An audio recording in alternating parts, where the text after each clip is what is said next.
Hey! Yes, hello, welcome. It's UK Cowboys TV. I'm your host, Mike.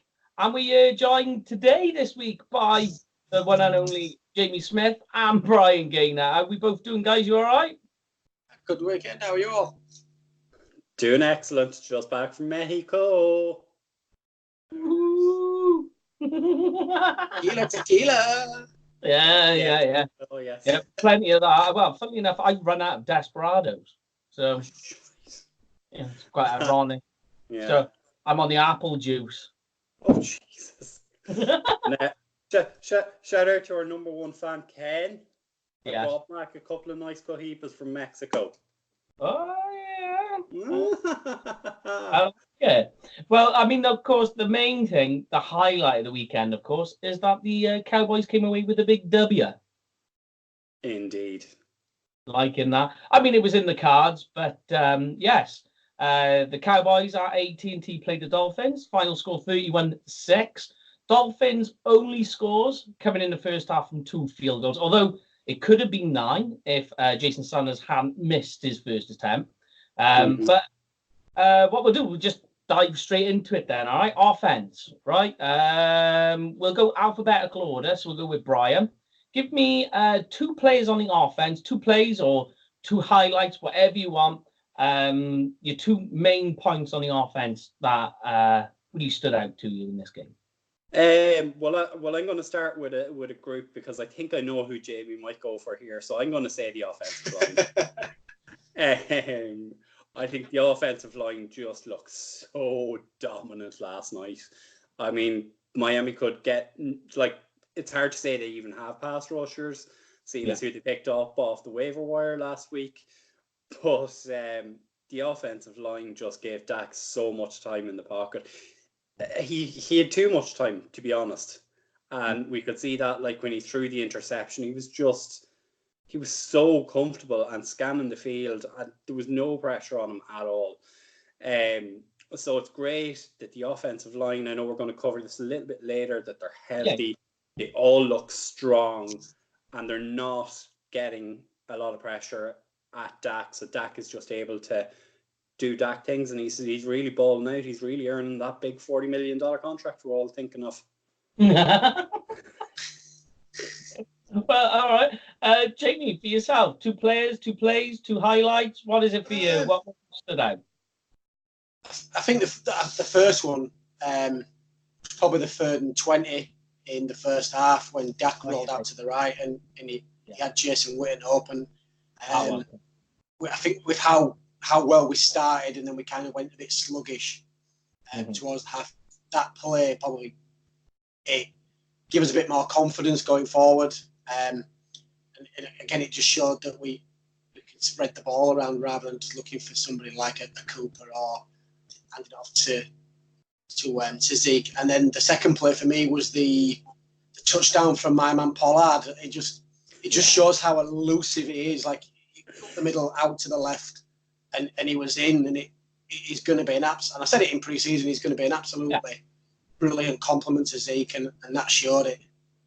Yeah, I think what was good with Pollard was before the touchdown, leading up to it, and he was having all those breaks, and especially that one where he dashed on the left-hand side of the line, he broke out, cut back in.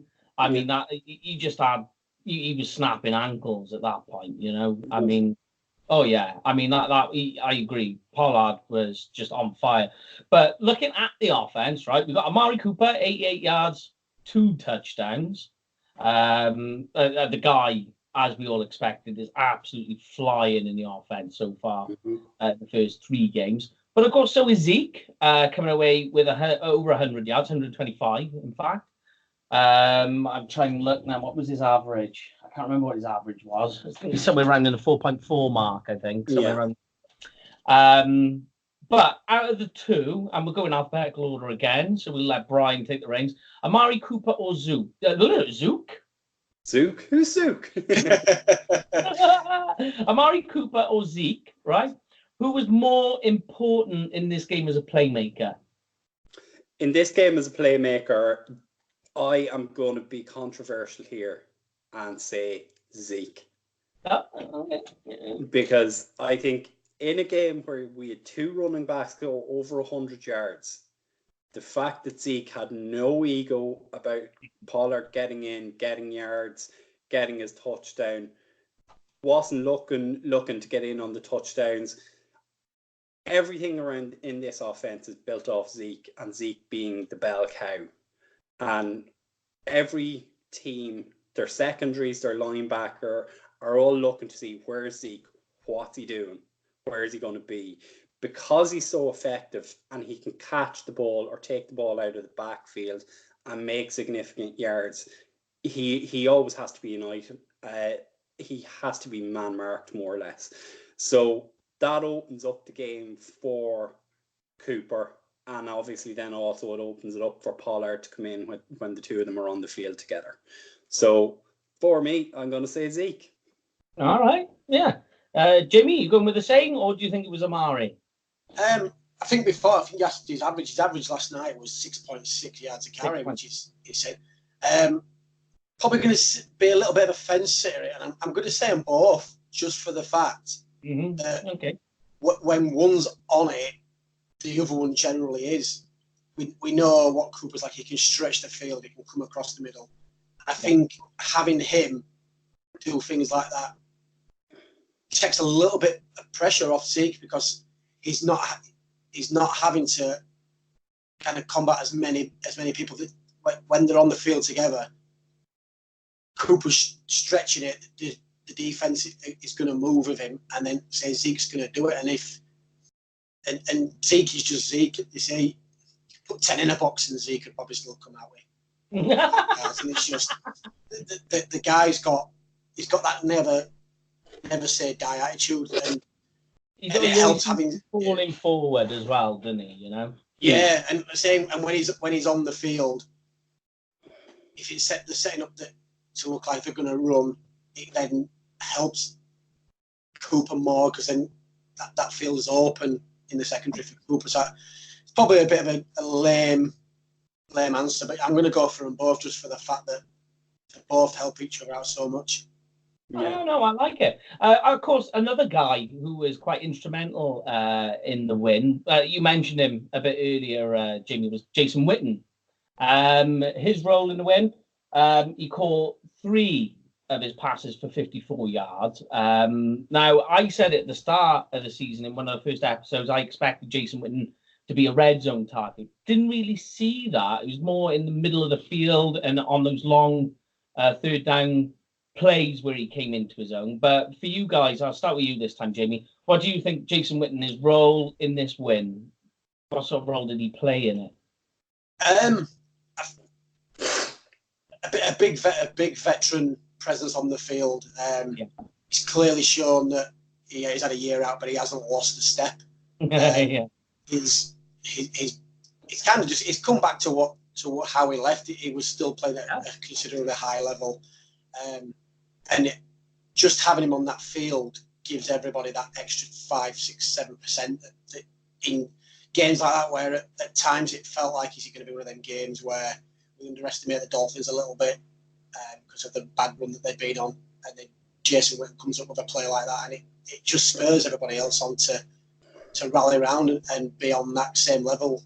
And it just demands so much of everybody that it should be that every week.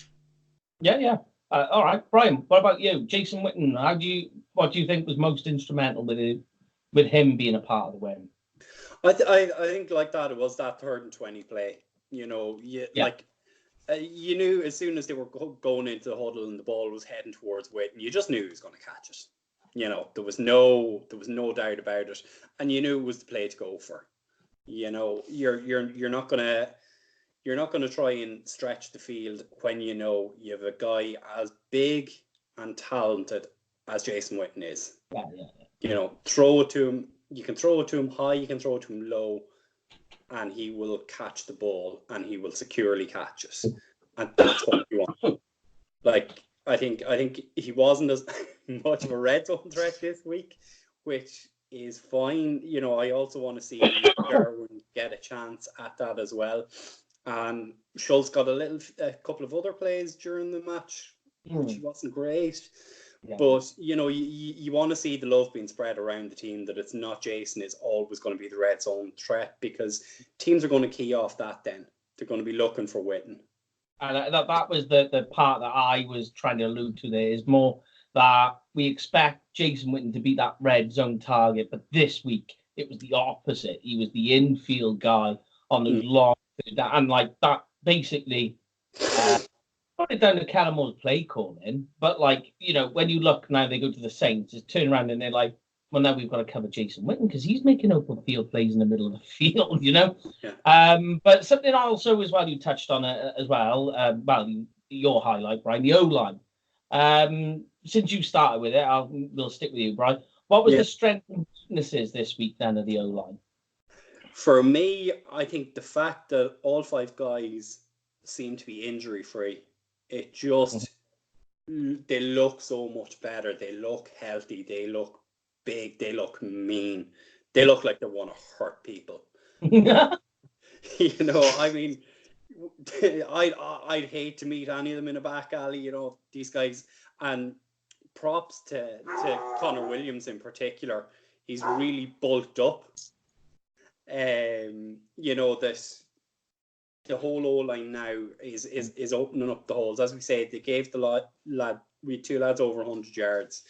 The other side of it is they're also fast. They're big boys, and when they start moving around, like Collins is coming in and filling in at guard and making those kinds of plays. He looks great.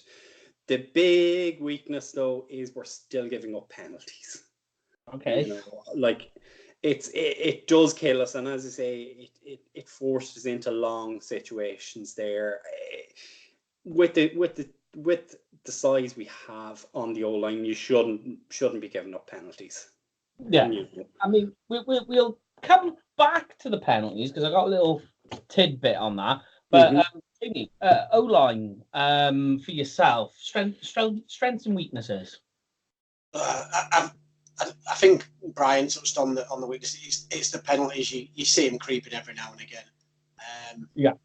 I think apart from that, strengths. It's just they look mean. Like I don't think since we've kind of got this kind of core part of the O-line, it's very. I can't remember the last time I've seen them, or people say the Cowboys O-line got dominated, and I think if we think off the top of our head, it was probably the Vikings game a few years ago in the playoffs. It was the last time that you really saw this offensive line get manhandled, and they don't take no crap. It's literally It's just even the best pass rushers in this league struggle to get through that line, and that's what makes this team so dangerous. And I mean, one of the things I actually made notes on the O-line was that the guy for me, I know you mentioned Carl Williams, but for me, the guy who played the best, ironically, was Travis Frederick. Looks like he is just right back into it. We said it last week, but this week he just took it up another night. Like, that guy did not miss an absolute snap. He didn't miss a thing. He looks like he's enjoying it. I don't know if anybody saw kind of the cut to a highlight before catching the ball. Game of him. Yeah, and he looks like he's enjoying his football, and that's what you want. If he's enjoying his football, he's the best centre in this league by a million miles. Get him on an off day, and Yeah, but I mean, going back though to you alluded to it, Brian, to the penalties, is something that actually is starting to make a bit of a stir in the NFL, because it's not just the Cowboys. Holding penalties was something that was brought up in the off season, and they wanted to key in on it more. And by week 3, we're already way over on the number of holding calls generally in the NFL, by a long way as well. I can't remember the exact figure. I wish I wrote it down, but it's up by a lot. So it's not just the Cowboys; it's across the NFL. People are struggling with their holding call. I don't know if you've seen the Jags-Titan games on Thursday. No, it's traveling. Go back and watch that for holding calls. Yeah, ridiculous. But that's the offense. So we quickly skip now over to the defensive side. And then I'll ask you one last question at the very end. So, Jamie, defense. 2 players, 2 plays, 2 highlights. What's it for you on the defense? I think I'll probably combine into 2 that Robert Quinn looked really good coming back off his suspension, and he got a sack. He caused a lot of problems.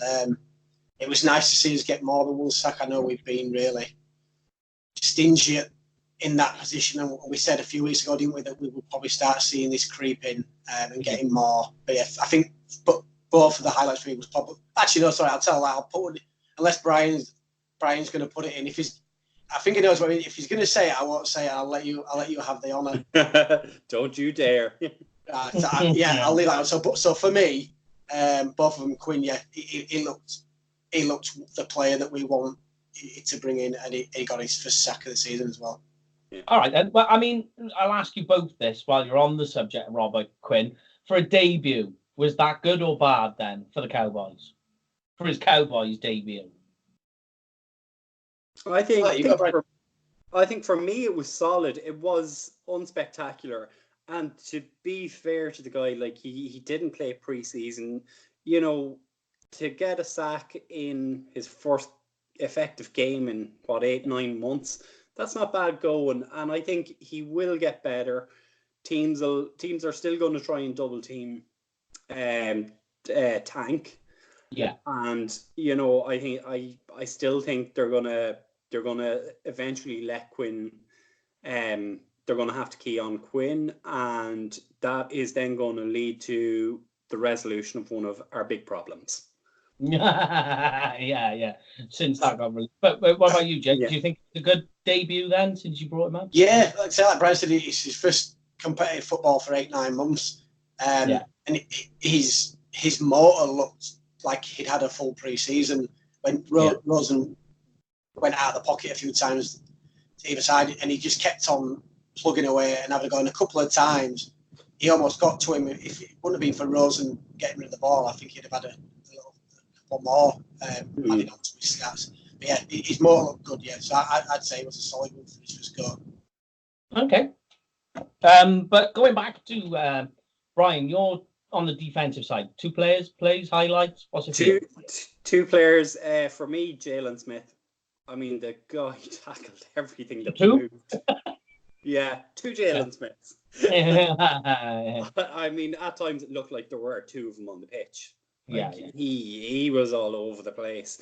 I said it. I think the last time I was on about himself and Van Der Esch being that new breed of sideline to sideline linebackers, and we hope there wouldn't be a sophomore slump from the 2 of them, and there hasn't been. There's been no drop off. They've looked sensational.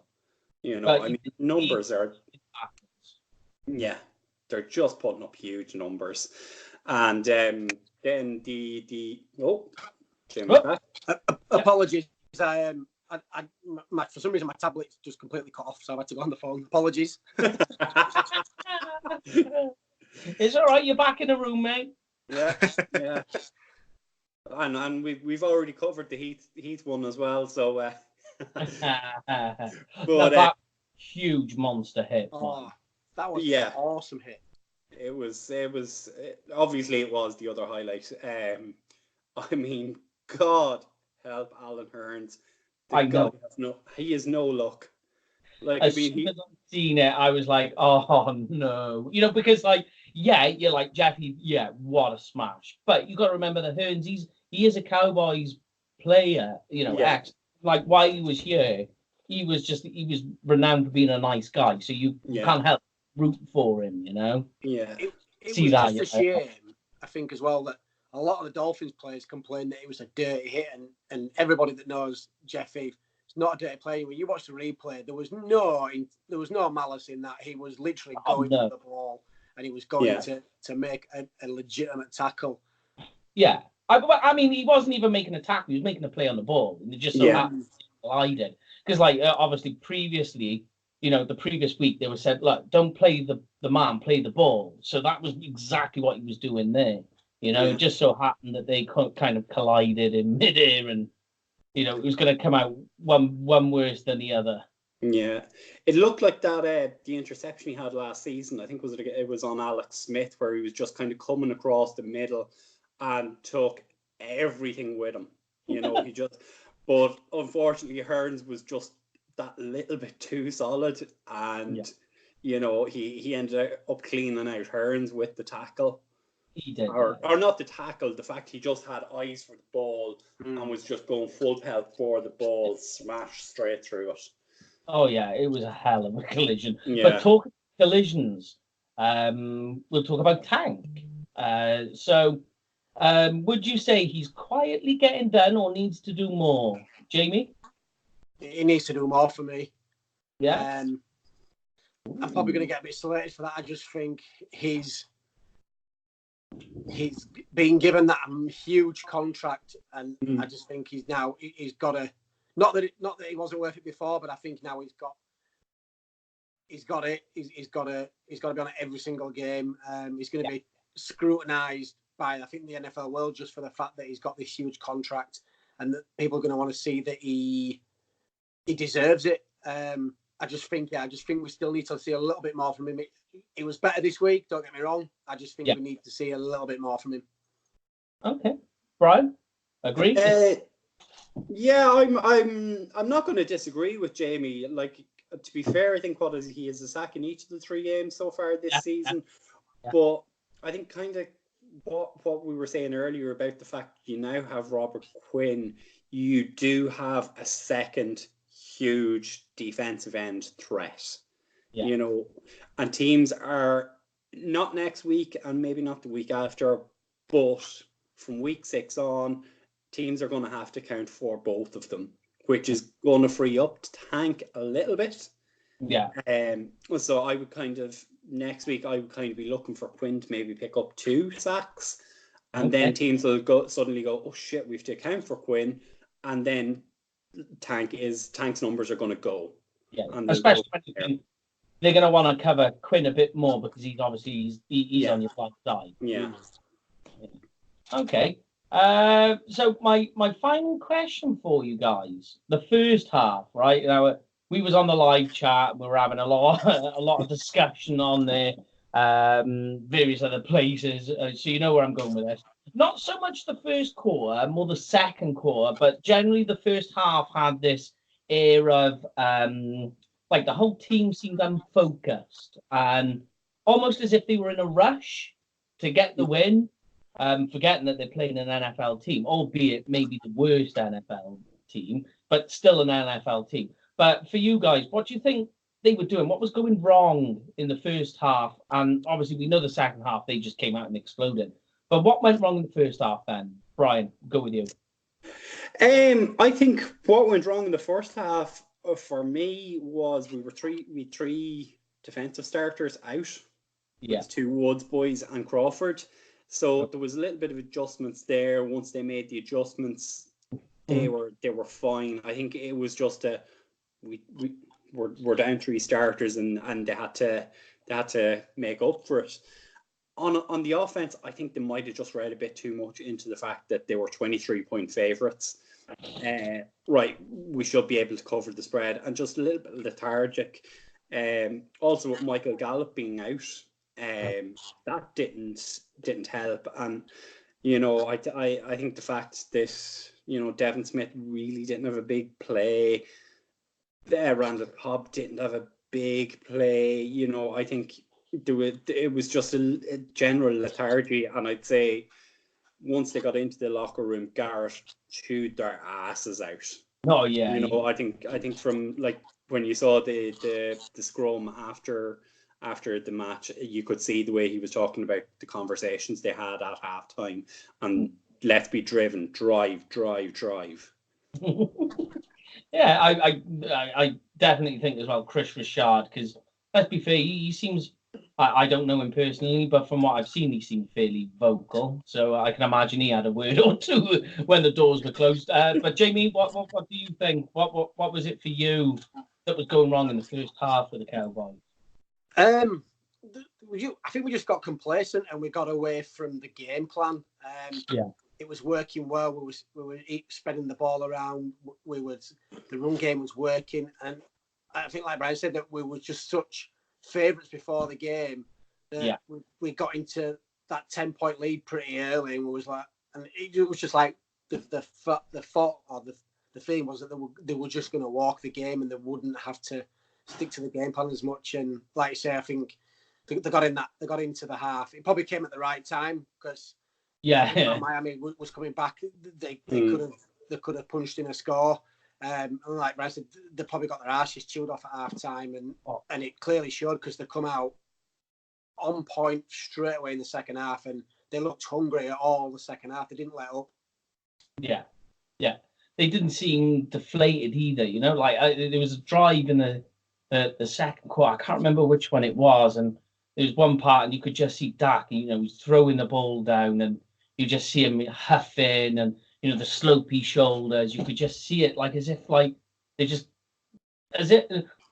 not so much that Miami were getting on their nerves, but the Cowboys were getting on the Cowboys' nerves. Yeah, I think it showed as well. There was I can't remember what penalty it was, and it went to a kind of a replay of Dak after the flag was flown, and it sometimes like you get penalties and it's like and it was just like he looked really annoyed about it, and he was like, you know what? I know the one you're on like, about. Yeah, we've ruined, we've spoiled the drive, and we need to like kind of cut this out, and it showed that. I think it was after the Randall Cobb. I think that was after the Randall Cobb catch, and it came back on I think it was a holding call from Jarwin, I think. But you know, like you say, they go in, they get their asses chewed out, they come out and change it up. But for the post-game show, guys, so that's it. Just need to do a couple of shout-outs. First of all, a shout-out to all of you. We all want to thank everybody. We hit an absolute record last week on the pre-game show. We had 1,800 people join us, which is absolutely insane. We can't thank you enough. And just as a way to thank you all, we are going to do a free giveaway. So things have been ordered and they're on their way. So keep an eye out for that. We've also got some big guests joining us fairly soon. So keep an eye on that. Also want to do a big shout out as well to Stashman, West Coast, Barry Gibson, just for helping us out, giving us a few tips, ideas, pointers. So thank you very much for that, guys. Don't forget as well to join us on Facebook, where we have the live game day chat every week, apart from on the bye week. Yeah. Join us on Instagram as well and Twitter. It's all going on. And don't forget as well to subscribe to our podcast to keep up to date. And of course, this week then, later on, we've got Lauren and her team inspecting the Saints, looking at what the Cowboys need to defeat them all. And that'll be on the pre-game show later this week. But from myself, my old pal Jamie Smith, and Luck of the Irish, Brian Gamer, thank you all for joining us. How about them Cowboys?